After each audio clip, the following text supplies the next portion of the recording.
Hi, this is Shelley Kraft, and we're coming to you on SNN Live. We're covering the Hard Asset Rare Earth Investment Summit in San Francisco.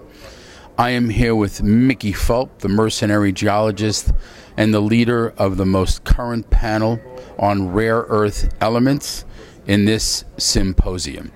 Ladies and gentlemen, Mickey Fulp, welcome to SNN Live. Thank you, Shelley. Good job on the panel. What do you think was accomplished for the audience when the final gavel was hit? What did they take away? Well, I hope they gain knowledge about the rare earth element sector, which is extremely complicated. It's not like going out and buying a gold stock or a copper stock or even an oil and gas stock. And a lot of that has to do with the fact that there's 16 of these elements. They each have different properties. They have different abundances, and some of them are in higher demand than others. Some of them have much higher prices than others. So it is a difficult sector to understand from a scientific, technical point of view. So I hope we lend some expertise to that. I also hope we gave people an idea of what the panelists consider a good speculation in this sector and what you need to look for a good company in this sector. My takeaway was that it was educational. And I think that the difference between light and heavy REEs was significant.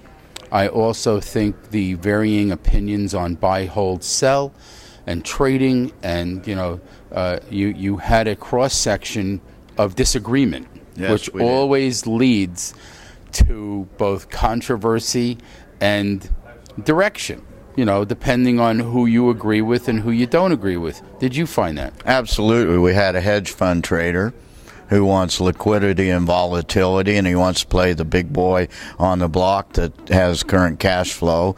Then we had a newsletter writer who has an idea about what stocks are good and what stocks are bad. We had a military guy who doesn't really even play the market but can lend expertise from the technical point of view and the supply-demand point of view. And then you had me, and I've got my skin in the game and my cream of the crop. So we did have some disagreement about what makes a good REE company, but the point remains, you want to buy low and sell high. So the sector goes up, sector goes down, valuations are down right now, and my point would be I like to buy on weakness. So I know, stinky bids. Yeah. The other thing that I also noticed in the audience was it's a very high net worth crowd. Mm-hmm. What wasn't high net worth individually was institutional money.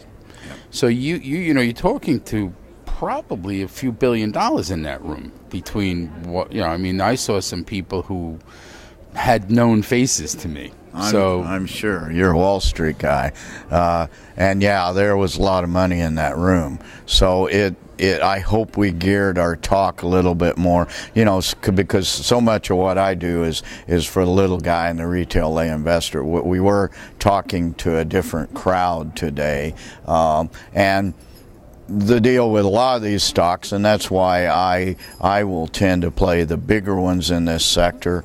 Although I am in a couple of small ones, but they're startups that haven't really moved yet. But I play the bigger junior players. I play the ones that have Amex listings, on the verge of Amex listings, because when you get a crowd like this, these are guys that move the market up and down. I'm sure there were some shorts in there. We talked a lot about short positions in this sector right now, and you notice we didn't have a lot of questions from the audience about shorting.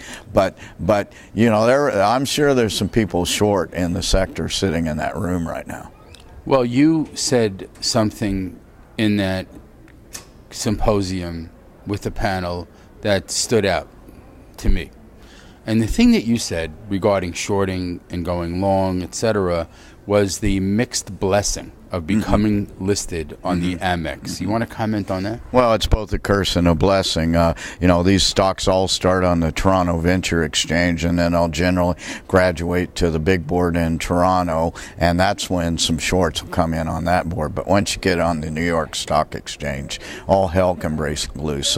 So you have increased liquidity. You have 330 million potential investors versus the 33 million that knew about you when you were only listed in Canada. And it's both a cursing and a bless. More liquidity. We all love liquidity because it gives us buying and selling opportunities, but it also gives the shorts opportunities too, and there are massive short positions. There's been massive short attacks on the three companies that have graduated to the Amex, the fourth one soon to be graduating to the Amex. And one guy, one interesting gentleman who might not have been a high net worth, and he asked, well, why do they short it? And because you can make money at it, I mean, that's what we're all doing here, Or he could be naive. Or he could be one of the shorts and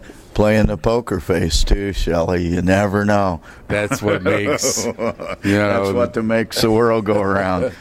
Ladies and gentlemen, panel runner, moderator, raconteur, speaker. Let's get your website out there. MercenaryGeologist.com, as per usual. Very good. I want to thank you for coming on to SNN Live. We are here at the Hard Assets Rare Earth Investment Summit in San Francisco, and it is the inaugural conference of its kind. Thanks again for coming on to Thanks, SNN Shelley. Live.